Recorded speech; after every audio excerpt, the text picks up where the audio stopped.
And I think about the time where I thought we were going to go out of business because all of my customers said no to my next offer. And I'm laying on the ground thinking, we're so screwed, we're so screwed, we're so screwed.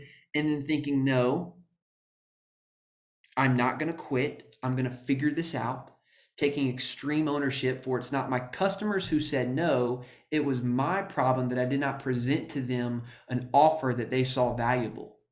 And so I went back to the drawing board. I came up with a new offer. I went back to the same 8 clients who just told me no that week. I called all of them up, and 6 of them said yes.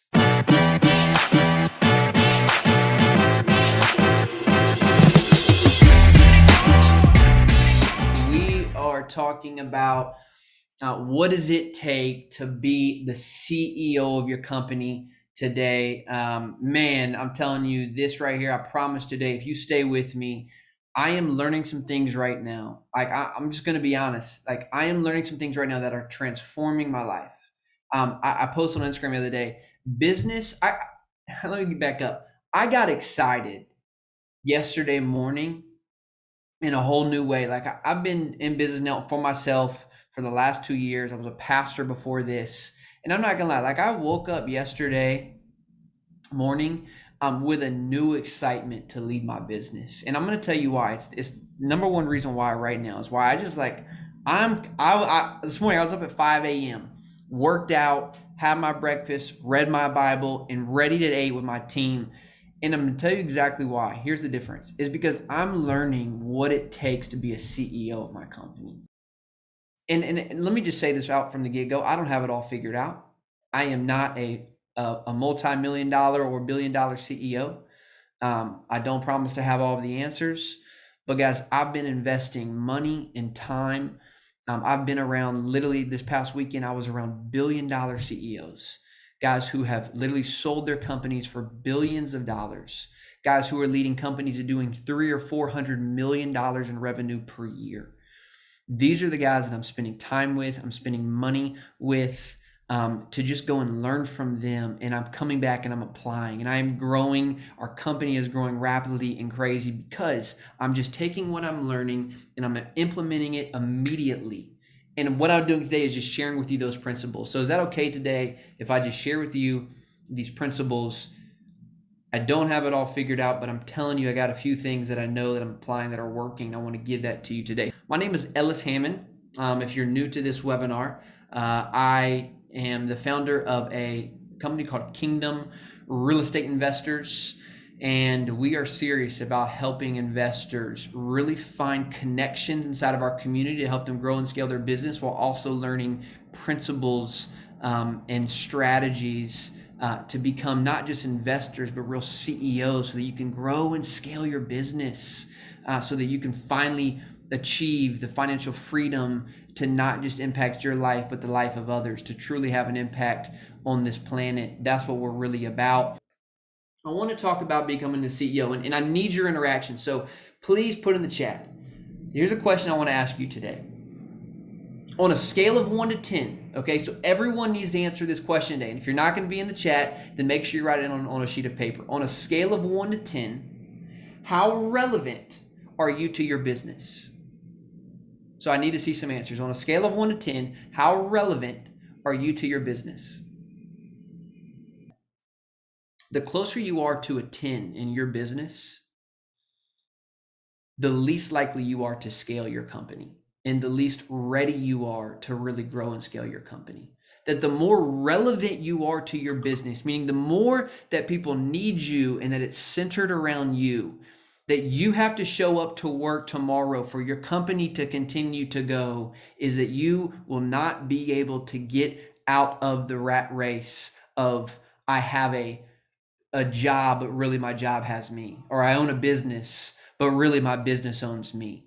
So for all of you tens, right, this is gonna be, and I'm not just doing this for a week. I am so passionate about this right now because I'm so committed to becoming a billion-dollar CEO. I told my wife, I said, honey, I don't know how to get there, but I will become a billion-dollar CEO because that's what we need. And that's what my people need.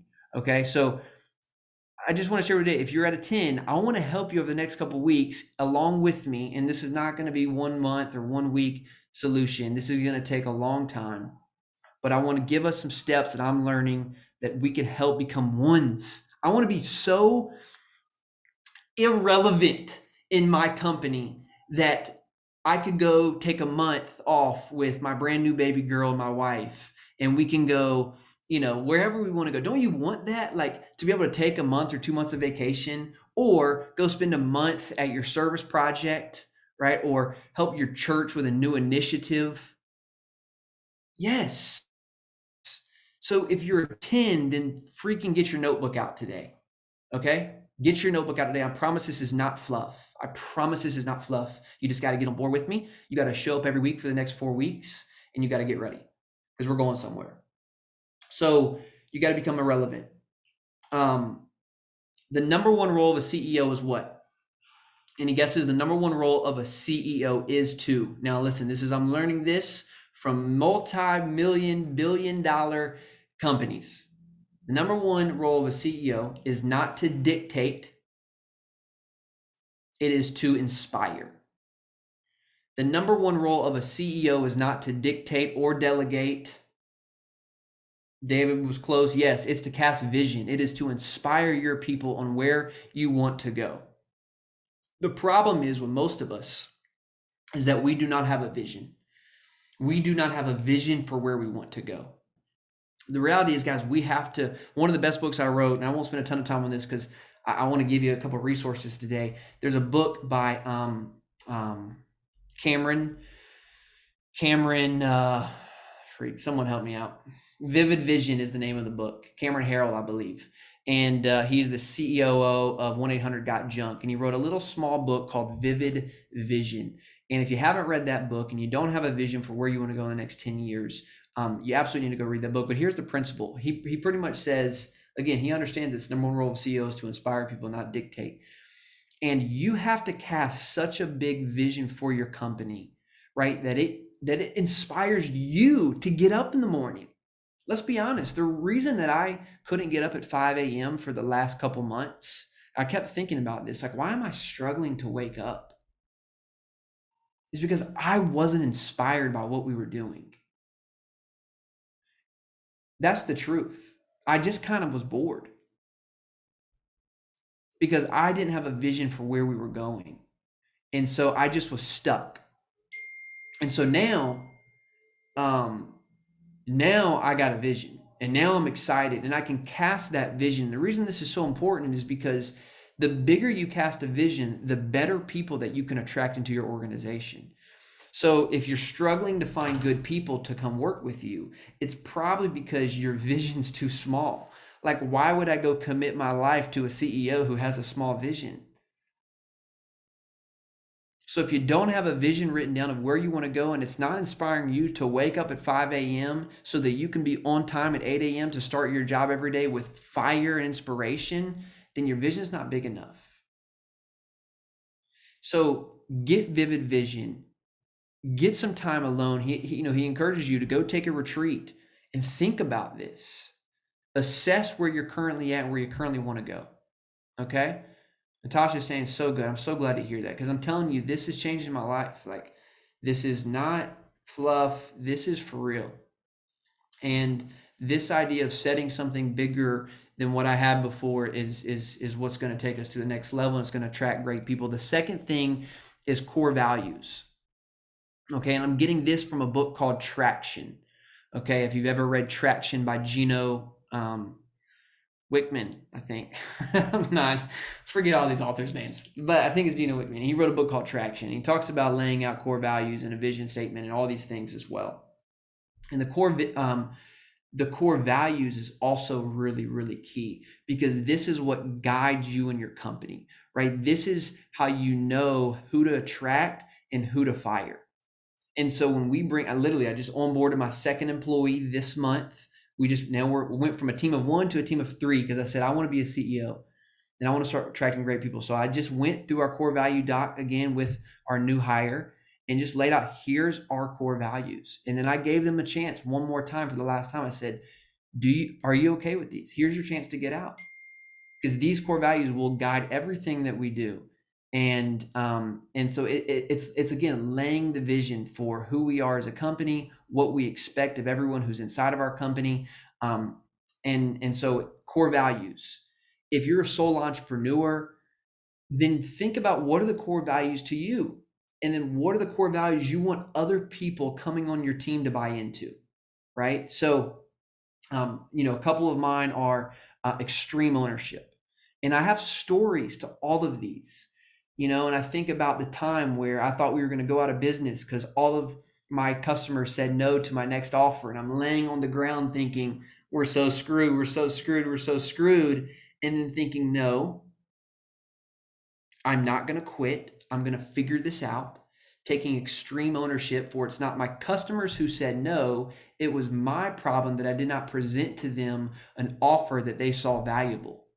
And so I went back to the drawing board. I came up with a new offer. I went back to the same 8 clients who just told me no that week. I called all of them up and 6 of them said yes, which put us back into business for the next 6 months, literally. And so that's a value that's tied to my story, and I share that story with my new hire today. Like, listen, here's the story. Here's why this is a core value. Because there's going to be things in this business that you don't have the answers to and I don't have the answers to, but we can make excuses and we have to go find solutions. And so do you have core values that are guiding you and your company and the people you bring on to go to the next level? Bethany said, people first, profit second. I love that. It's good. But you better make some profit too, or people are not thinking you don't care about them. So that's good. But you better have in there too that we care, that we're serious about profiting, or people aren't coming to work for you. But I love that. I know your heart there. That's really good. Integrity. That's so good. Doing what you say you're going to do when you said you would do it. Discipline, accountability is what you're saying there, Dave. I love that. I love that. That's so right on. Yep, absolutely. Good stuff. Good stuff. So are these written down? Guys, seriously, like, do you have these in a doc? Do you have these in a doc written down so that when you bring people onto your team or you're telling people about your organization, they can go and study these. They can go and read these. I did not have these written down until the last 60 days. And I had to sit down and say, what are our core values? What are they? How can I start bringing people on my team if I don't know, if I haven't written down my core values? So do you have them written down? Are they in a doc? Guys, the reason this is so important is because if you're confused about your vision or your core values, other people are going to be confused. If you don't know where you're going, then other people can't follow along. And listen to this. This is a quote I heard from this weekend. $1 billion people, write this down. A confused mind will always find failure. A confused mind will always find failure. And so if you can't cast a big enough vision for your company and you don't know where you're going and you're second guessing yourself, what do you think your employees are going to be doing? What do you think your clients are going to be doing? They're going to be questioning you. They're going to be, oh, I don't know if I want to get on board with that.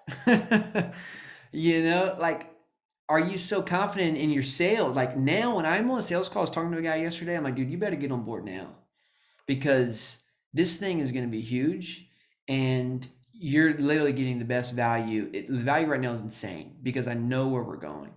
And it just gives me a confidence to be able to speak into a young man's life and say, I promise you I'll change your life if you get on board right now. Because I know where we're going. There's no confusion.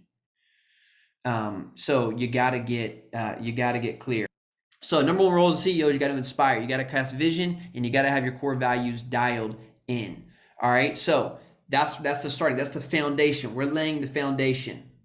Let's get into some stuff today. Here's something else I learned. To be a great CEO, okay, there are really 3 things, okay, that you have to consistently work on. All right. 3 of them. It's called the 3 lids. Okay, so you have the 3 lids, and there's 3 of them. The second one is leadership, and the third one is operational effectiveness. Okay, so the first one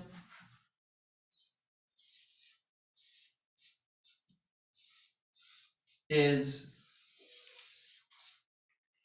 belief.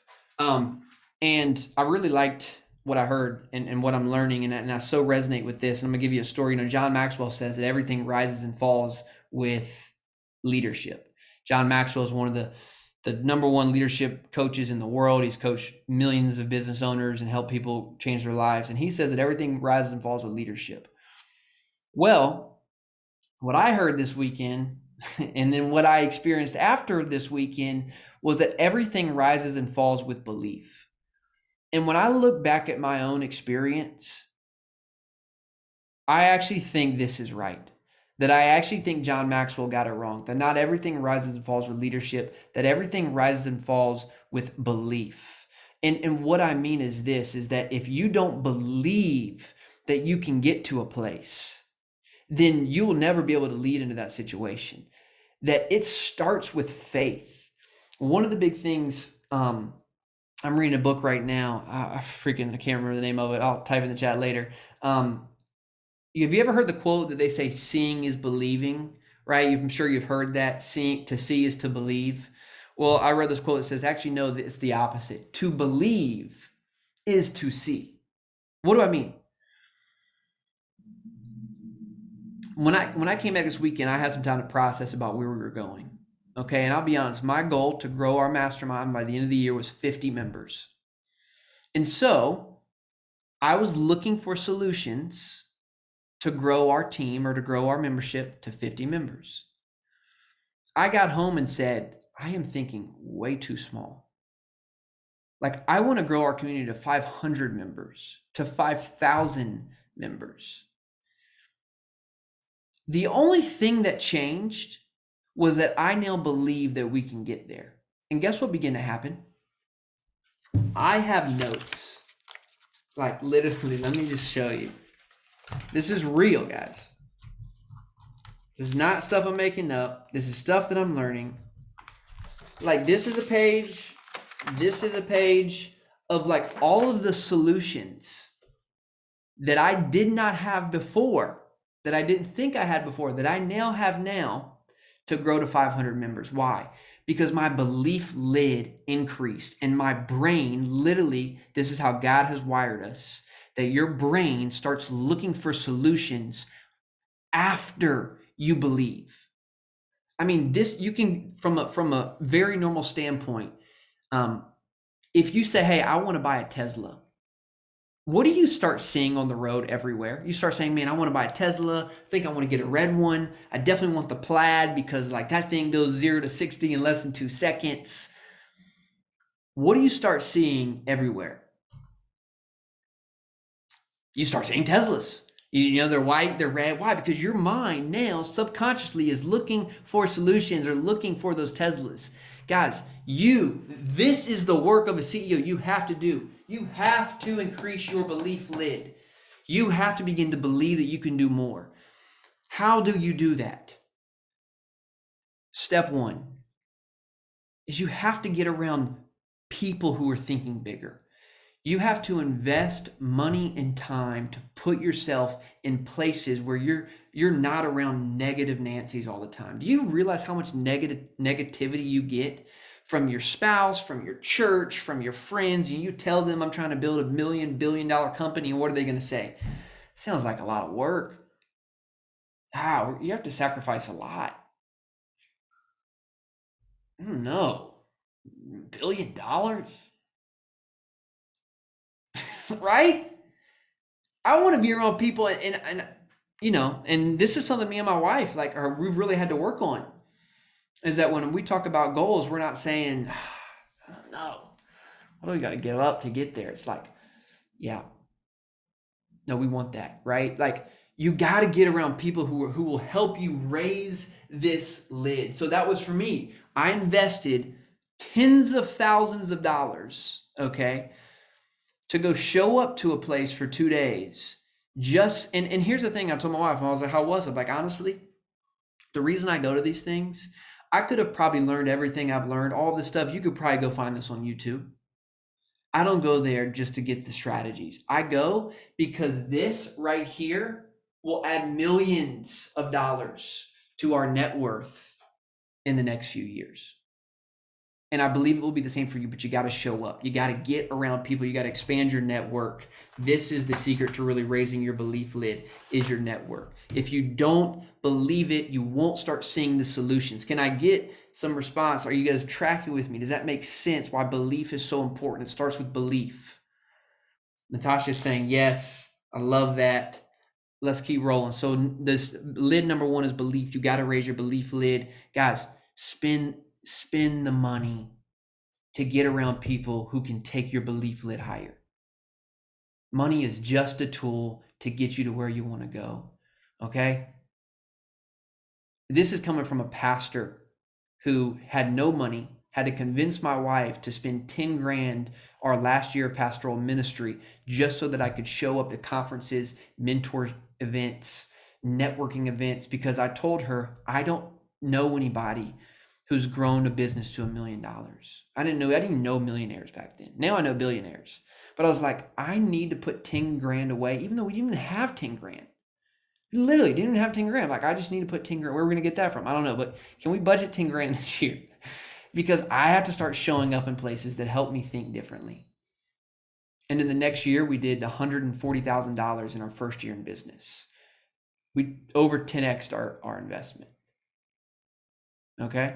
So money is just a tool to get you to where you want to go. Second one, leadership.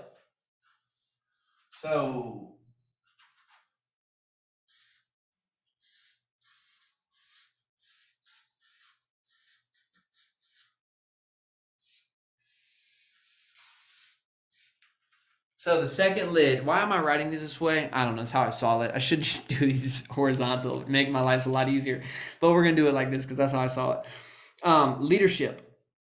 Here's the only thing I want to add about, let me see in the chat real quick. Yes, once you know other people doing the same thing. Samson says, once you notice other people doing the same thing you'd like to do and get in the same rooms with them, you'll become different just by being in that space. 100%. Why? Because now you believe, and then you can start seeing, and then you can start taking action.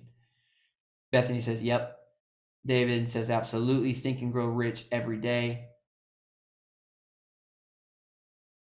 Natasha said they just put their first 10K into wealth mindset and transformation. Awesome. Best money you've ever spent. Why? Not because of the education you'll get. Here's what that 10K taught me. I spent a lot of money on stuff I shouldn't have. Like we just $2 grand on this and we didn't do anything with it. But it also helped me realize like I'm a worthy investment. Okay. So I don't think there's bad money spent investing in yourself. Yep. Could also be because they'll see you're serious and want to work with you. 100%, Samson. Why do I show up in rooms where other people paid 10, 20, 30 grand to get there? Because I know they're serious. And if they're all in on this, I want to be around those type of people.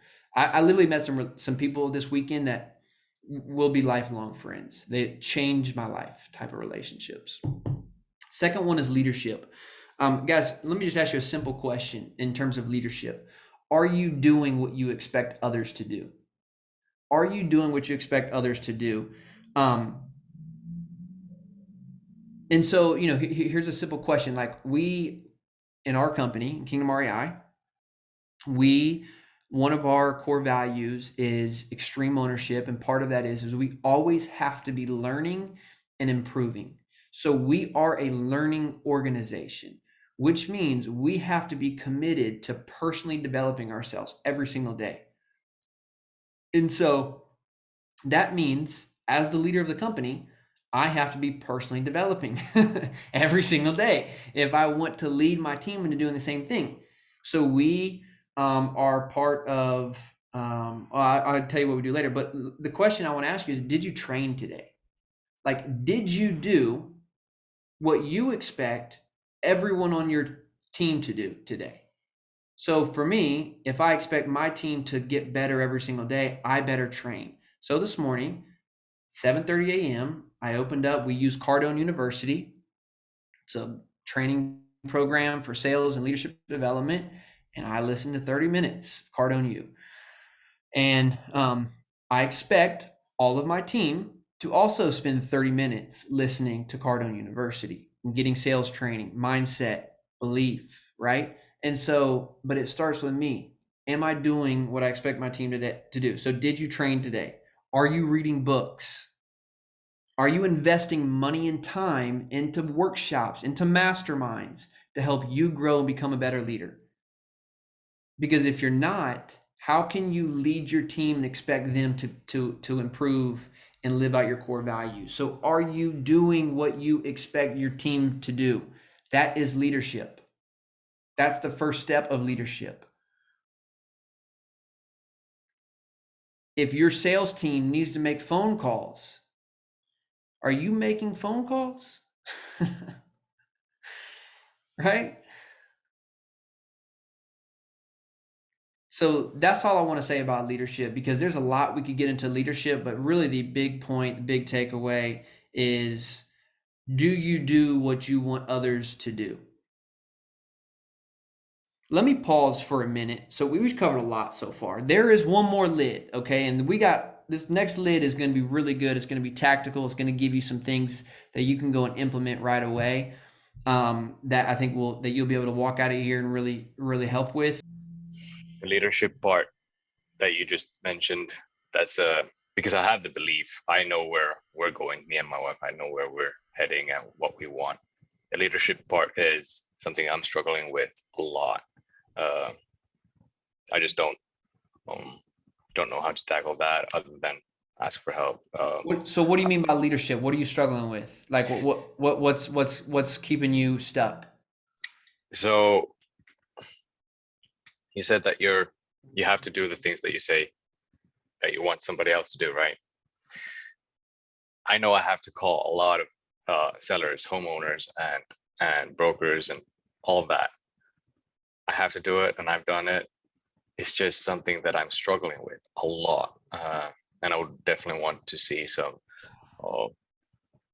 ways or techniques to deal with that kind of stuff. Struggling Where to do it, to pick up the phone, or struggling with I'm not good at it? What? struggling with picking up the phone, I go to all other meetings. I love the social part of it. I don't like the picking up the phone part. So, That's Samson, so getting what me. do you like? What do you want, bro? Like a year, like 5 years from now, you and your wife, like what do you want? Like what is this tied to? Because here's the problem, man. Like this is so good. Literally, this is so good. Um, because most people are like, I want to get there, but like the problem is, dude, is that you haven't tied picking up the phone to where this is going to take me in 5 years. Like you are not tying, and this is not just you, man. Like this is what it takes, because that is an important role in your business. Is you have to tie every call to your vision. Well, you got to get more. The first thing I said, man, is crafting a vision and get really clear on what do I want for my life with me and my wife in 5 years. How much money do you want to make? Where do you want to be living? Right? How do you want to be serving? Who are you helping? How many kids do you want? Where do they shop? What school do they go to? Dude, you just don't like, it's not the sales calls, man. You're a sociable guy. Clearly, you got on here. You have all the talent in the world to pick up the phone and be able to do it. Your why is just not big enough yet, my man. It's kind of big. It's just structuring the goals to get to the big why is. So you asked earlier if we had written it down. I think I was one of the few that have written it down. I could read it if you want. Well, save it, but let me ask you: if you got it written down, then why? How come it's hard to make calls? Do you just not see that that's the path? I don't know if I have to think before I answer that one, and I haven't thought of that question before. So you gave me a lot. I wrote it up too. I have Yeah. to tie it with my where I'm No, that's going. really good, Thank you man. I for that. appreciate you sharing, and I do think like, okay, you great that you got the vision. I love that. That's the first step, man. Now you got to figure out, okay, put some numbers to this, dude. Like, put some numbers to how much is a contract worth to you, right? So start thinking about this from the end game. If your vision says whatever it is from a net worth standpoint or for an income standpoint, you have to tie how much is a lead worth to you and how much does that actually come in. Okay. So if one close or one contract is worth 40 grand, how many of those contracts do you need to get to your goal? And then you got to make enough calls to see how many calls does it take to get one contract. And you got to map this out starting with the end game and work backwards. So now you have the vision, which is awesome, man. Now you got to figure out how many of these calls and how many of these contracts get me to that vision and start tying every single call to your vision. Because, dude, on this business, you're going to get hung up on a lot, but you can't take everything personal. It's like, okay, that's one. I know I got to make 30 to get a contract, or I got to make 100 or 150. So it's just one out of 150. Great. And you know, the reason you keep failing is because I haven't made 150 today. You see what I'm saying? Like, you have Yeah, to work from the back and say it takes 150 calls to get one contract. I need 200 contracts a year to get to my goal. So that means I need to make 200 times let's see. It takes 150 to get one contract. I need 200, so 150 times 200, you got 30,000 calls to make. You know what I mean? And like that's your goal. that's And awesome. dude, that's where you got to go. Now, here's the thing. Do you have to be the one to make 30,000 calls? No. But you probably need to be the one, and I'm going to show this here in a second, operational effectiveness, how you can get to 30,000 much faster. But you're probably going to need to do 1,000 to 5,000 calls on your own. And then you're going to build out processes and systems that allow you to start hiring people so that you can get to 30,000 much faster. But you have to develop it first and do it first and build the processes so that then you can start hiring other people to do it for you. But until you do it and until you figure it out and until you can lead other people to do it and do it effectively, then you can't hire that out yet. So, dude, you need to keep making calls and writing on everything. I'll show that to you in a minute. Good stuff, my man. Thank you so much. Thank you. Absolutely, bro. Really glad to have you here, man. Yeah, Bethany has a good, just there's definitely ways to craft that message, and you'll work on that. If you're not doing some type of sales training or development, I highly recommend. My man Ken, my cousin Ken, the Billionaire Formula. He's developed over $1 billion of real estate. He says, craft the vision, products, culture, experience, impact, crystal clear. Find the best and smartest people in the world to execute. Spend your time on the resources to make those people succeed 100%. Good stuff. All right, number 3. Samson, this is it, but this is for everybody. Third one is, I'm just going to call it operations.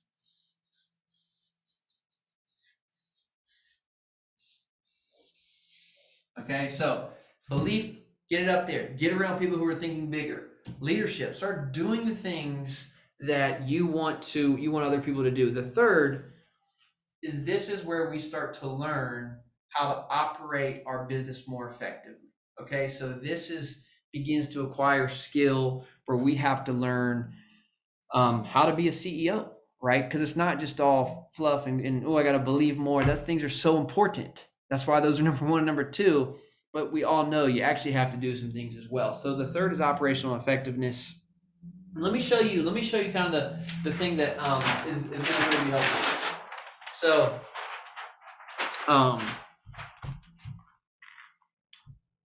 under operational effectiveness, this is kind of the formula. If you're trying to get to $1 million, if you're not at $1 million yet, you want to get to $1 million or 3 million or 10 million. Again, all of this I'm learning, guys, and I'm implementing right away. So no, none of this I came up with. All of this I'm learning, but I'm implementing it. It's working. Just freaking copy it, okay? This is the secret. Just rip off and duplicate what everybody else is doing, okay? So I'm copying it. You're copying it. We're all being successful. So it's called the 3 Ps, okay? P number 1 is promote. Promote.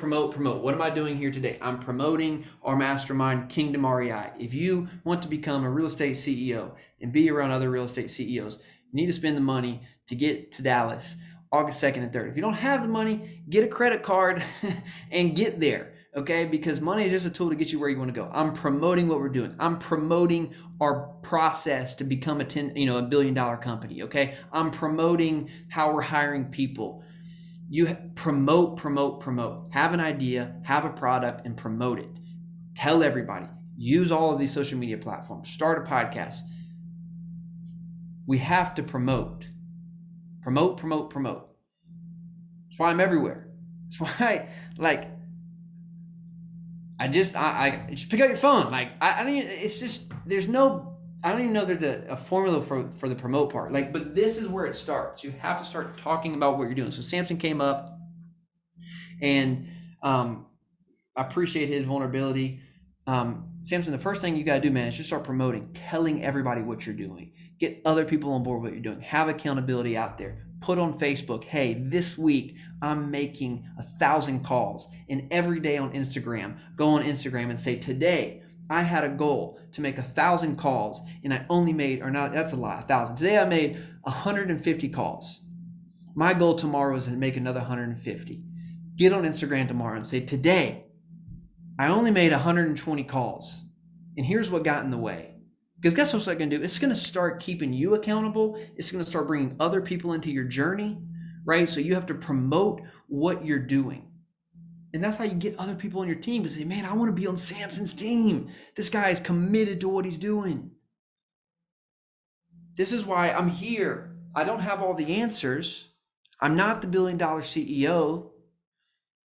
I'm promoting my process so that I can help other people along their journey and that we can go do this together. So I'm promoting this. Okay. So the first P is promote.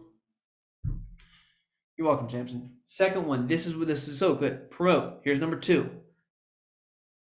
Profit. So you promote, okay? You're promoting it, you're doing it, and then guess what? You make your first money. Wow, okay, I did that. I made a call, I said this. Someone transacted with me. All right, that's profit. So I promoted. I'm doing this webinar right now. For me, I started a podcast. People started listening to the podcast. I started promoting our mastermind, and then people started emailing me. People started transacting with me. So I started making profit.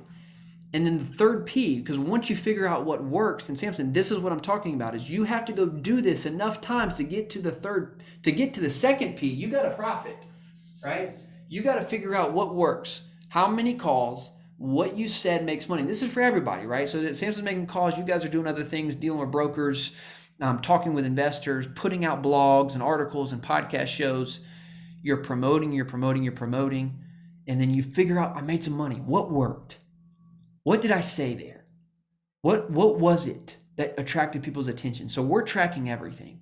Our blog hits, our podcast downloads, how many people registered to our webinar, how many people showed up to our webinar, how many of you go to Kingdom REI, thekingdomrei.com/preview during this webinar, right? So we're tracking all these things because we want to know what works and what's making money. Because once we figure out what makes money, then the third P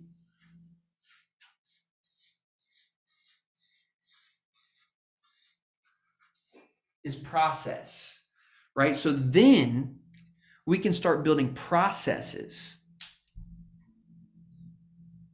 to what works so that you can go from 10 relevancy, see how all this is tying together, down to a 1. This is how you get to a 1, is that you promote, you figure out what works until people transact with you, and then you write it down. And you do that enough times where you have a ton of examples. You have a book that you can hand somebody and say, this is our process of how we get clients or customers to transact with us. And then there's kind of another thing that you just begin to, we'll talk about that on future webinars. Can't give you everything in one webinar, you won't come back, okay? So once you figure out a process, then we can talk about people. So the third step, so in Samson's case, he'll begin to process. Samson, every phone call you should make, you should have a document. I do this for our company. I have a document and it says things I said that worked, objections of the client, things I said that help overcome those objections.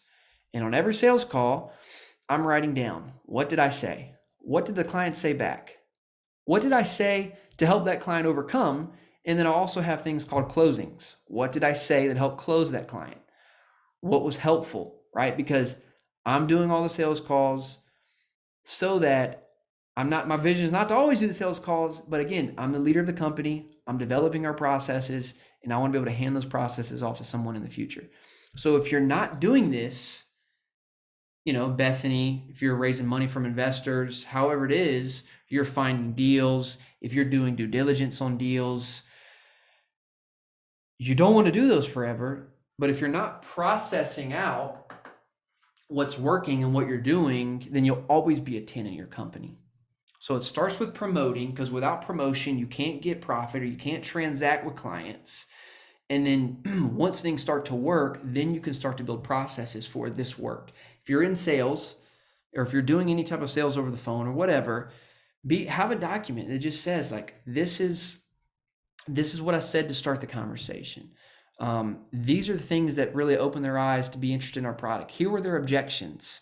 And then here were things that I said to actually make a close or to get the contract out or whatever it is, right? So these are things going to be specific to your industry, specific to your clientele. And so having a process doc for how to transact with clients is the third P.